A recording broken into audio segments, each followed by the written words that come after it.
Hindi ako bayani ng sining, hindi rin ako iniidolo ng Estado.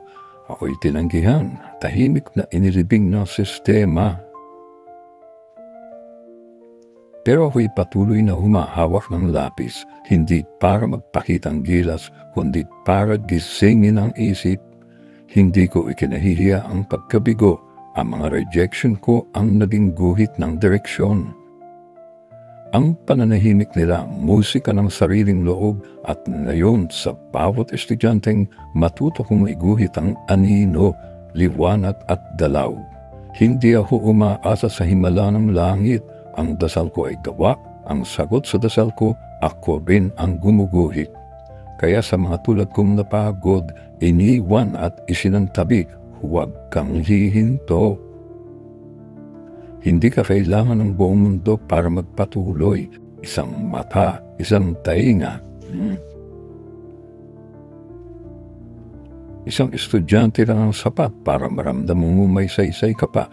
Minsan ang tunay na sining ay hindi sa canvas nakikita, kundi sa mga taong naabot ng iyong pagod, luha at pag-asa.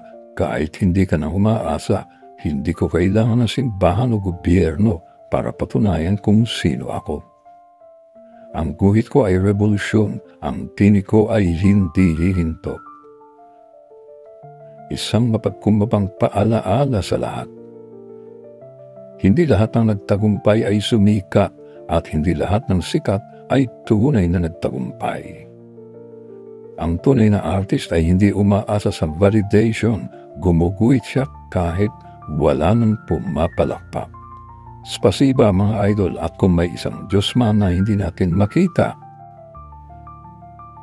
baka siya mga estudyanteng naghihintay ng gabay mong magpapabago ng buhay nila. From a marag who believes in himself even when the world doesn't. Mga hugot ni Mama Ra.